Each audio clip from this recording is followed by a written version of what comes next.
Hello? Hello? Hello? Hello? Hello? What the? Dagon? Dagon? Oh, hells yes!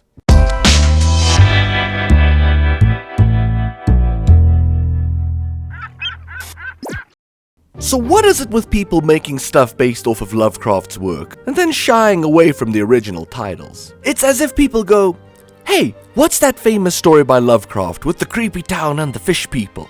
And someone goes, oh, you mean The Shadow over Innsmouth? And the other guy goes, yeah, but how about we change the name to something like, I don't know, Call of Cthulhu? And surprisingly, nobody goes, hey, that's a stupid idea.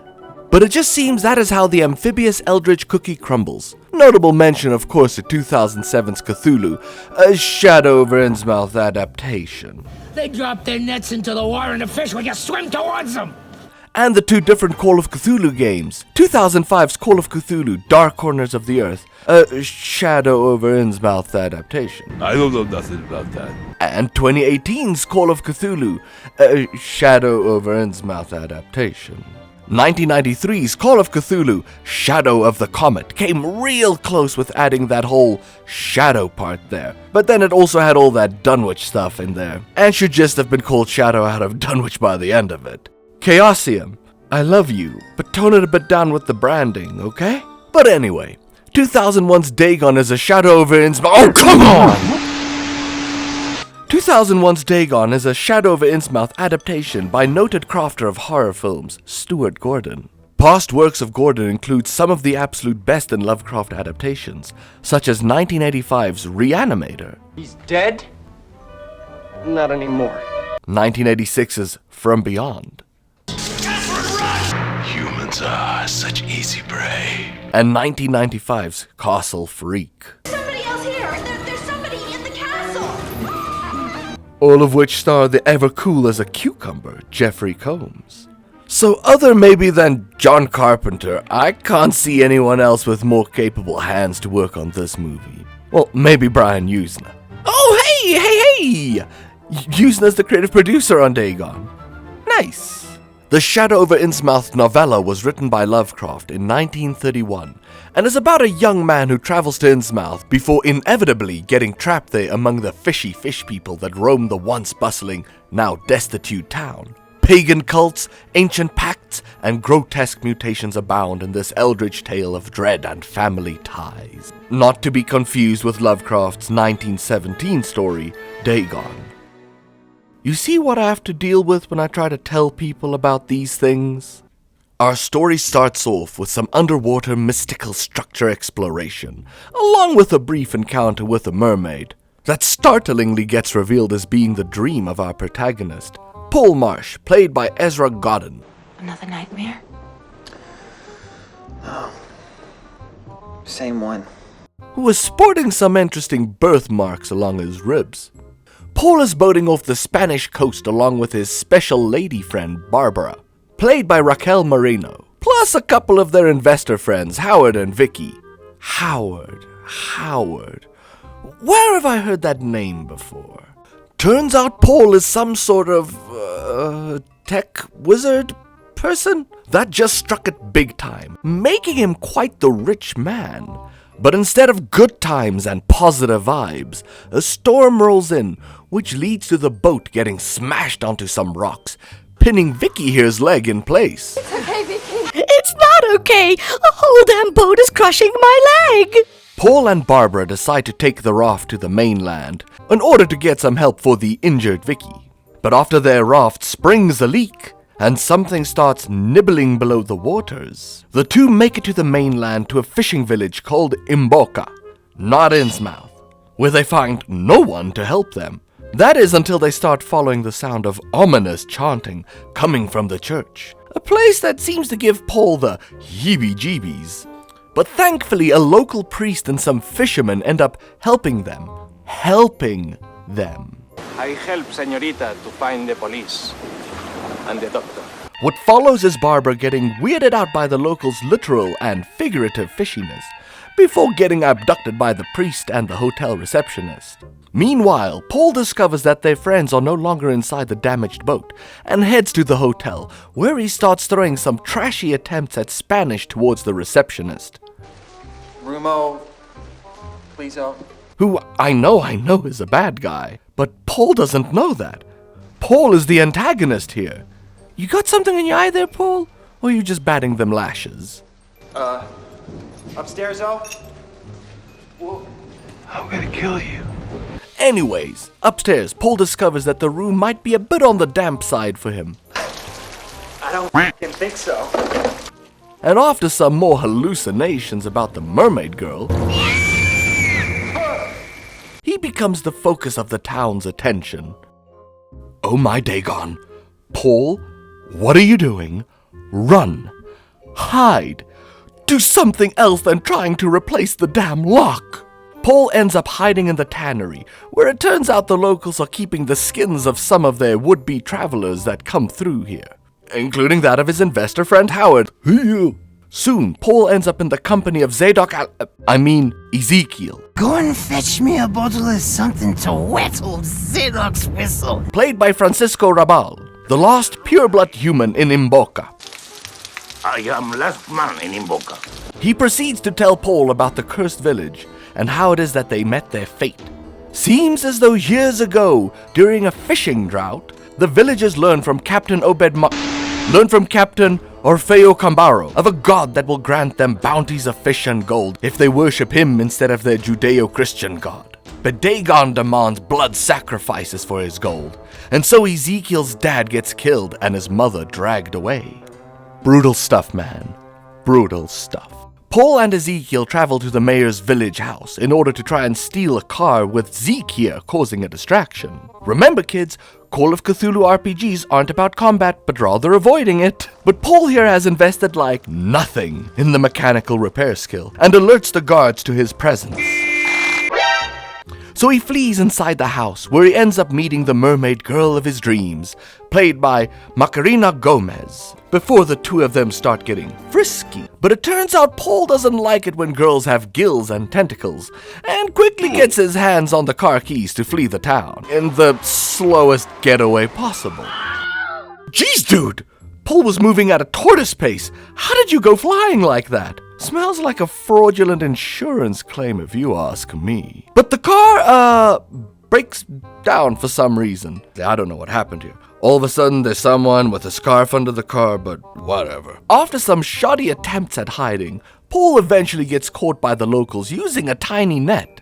That tiny net was surefire. Yes, a tiny net is a death sentence. And ends up imprisoned with Barbara, Ezekiel, and hey, even Vicky, who turns out survived the earlier boating accident after her leg got amputated. What happened? Need I remind you? A boat crushed my leg? Soon, the group gets taken by the locals for their nefarious purposes, but not before Vicky takes her own life instead of having a deep one baby. Which leads to Ezekiel getting his skin removed. But it's okay, guys, he's okay with it, because he got to remember his parents again. You made me remember my father and my mother. Not that the thought police were around checking that out, I think. And before they could get their fins on Paul's sweet, sweet skin, mermaid girl priestess Ushia Kambaro rolls in to save him. We will go soon to a beautiful place. You will forget your well and your friends. Lobsters are red, oceans are blue. I won't give you crabs if you let me marry you. La la la la la la la la la la la. Also crabs. Priestess Ushia chooses you. Clearly this priest man doesn't know the hierarchical structure of Dagon. It's Papa Dagon, Mama Hydra, high priests and priestesses, Piscalanius people, and way down here are the fake shield priests that lure tourists to their doom. So now Paul decides that enough is enough and quickly slays his captors.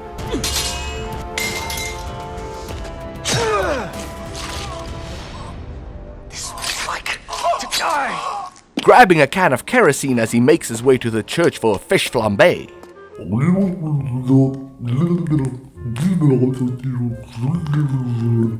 Deep in the bowels of the church, Paul interrupts the ritual sacrifice of Barbara by just lighting everyone on fire that comes across his path. Which works, for some reason. I mean, I know Priestess Mermaid here doesn't want him killed, but honestly, none of you just, I don't know, tackle Paul, knock him over, squirt him with ink, something? Anyways, Paul rescues Barbara, but it is in fact too late, as Dagon, looking like a Resident Evil monster, has taken a liking to Barbara and takes her back below the waters to be his bride. Well, at least he left some bits behind for you, Paul? Buzz, will you get up here and give me a hand? That's very funny, Buzz. This is serious! So the remaining fish people snag Paul, who is confronted by their fishy mayoral leader, where the story remembers it has to pull off the Lovecraftian ending of Shadow over Innsmouth. Thus, we discover that Paul is the long-lost son of the mayor. What? And this doesn't come out of nowhere, I promise. You see, earlier in the film... Spanish. Mother country, right? My mother wouldn't even let me learn Spanish. Run away to the States first chance she got. Well, now you're here. Full circle. Meaning that Priestess Mermaiden over here is his half-sister.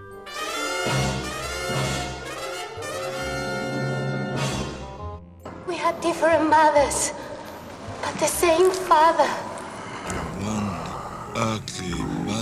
But instead of fish incest, Paul here decides that he would rather go out in a blaze of glory.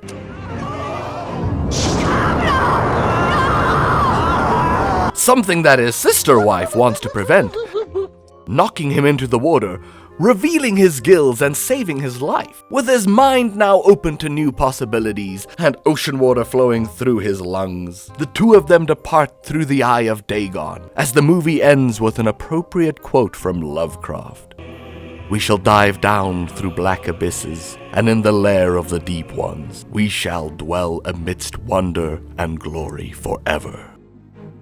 Now, Dagon is one of my favorite Lovecraftian adaptations to introduce people to. Not because this is the best one, most accurate or whatever, but because of how straightforward it is. A lot was changed to adapt this into a movie. I don't really care about that. Changes have to be made sometimes from a page to accommodate the visual language of film. Are you still going to find a totally abandoned fishing town in 2001? Maybe in Europe. I don't know. I'm not from there. But if I'm introducing someone to Lovecraft and horror, I'd rather show them this before I shock them with something a bit more out there, like Reanimator or Color Out of Space. You couldn't call or write a note. I was busy pushing bodies around, as you well know, and what would a note say, Dan? Cat dead, details later.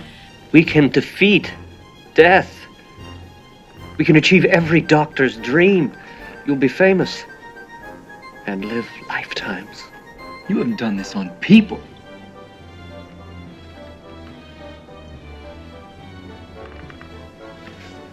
I've done all I can here. It's not out there, it's in here. It's in the static, it's in the moisture. Up is down, fast is slow. What's in here is out there. And what's out there is in here now.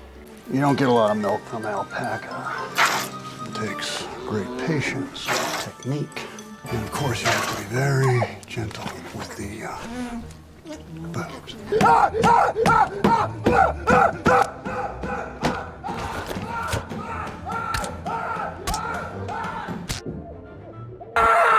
And like I mentioned earlier, Brian Usna, who you can learn more about in our Necronomicon review, was creatively involved in the making of this film. As for the cast and crew, well, you may have noticed a lot of Spanish names in here. And that's because it's almost a Spanish movie. Well, I guess it's actually a Galician film then? Galicia being an autonomous community of Western Spain. Don't say I never teach you anything. This identity was important enough that the Galician Art Council told director Gordon here that he would not be referring to the language spoken there as Spanish nor as a dialect of Spanish, but as its own language. So I guess that none of what these people are speaking is Spanish, and I ain't no language expert, so I'm just gonna go with Gordon's statement on this one. You refer to Gallego, which is the language they speak there, as being a dialect of Spanish. It's not a dialect, it's a completely different language. Oh, okay. So that's it. Thank you, random person filming a panel. Now, Gordon and Yuzna are quite the power team when it comes to making movies. But I would be doing you a disservice if I didn't tell you about the third musketeer of madness, Dennis Paoli. Paoli has worked as a screenwriter on pretty much every one of Gordon's Lovecraft films, plus a couple of other bowler B-movie classics like 1996's The Dentist, Open wide. Thank you for all that you've done to me. and 1993's Body Snatchers, the first Body Snatchers movie I ever saw. There's someone in your bed, and it looks like you. Mommy? Life will be simpler now. The only thing missing Mommy? will be you. Mommy? How many versions of Invasions of the Body Snatchers are even out there by now? The answer is 4? And of course, Dagon has some phenomenal music by Carles Casses. Carles Casses? That. I doubt there's a single track to the score that isn't a perfect 10. Visuals, on the other hand, are a bit of a mixed bag. Everything done here that's practical is solid work. The tentacles are tentacly, the eyes are fishy, the faces are grotesque, and dare I say, eldritch? High marks all around. The digital stuff, though, leaves a lot to be desired. Now, keep in mind, there isn't a lot of CG in Dagon, but the problem is that when CG stuff is shown, it's pretty front and center, making it stand out like a sore thumb. The worst is probably Dagon himself, but I give a close second place to Mrs. Slithers over here. So yeah, if you're looking for a Lovecraft movie or just need something kind of fishy to watch, I highly recommend you check out 2001's Dagon. Oh, thank you, Mr. Fish.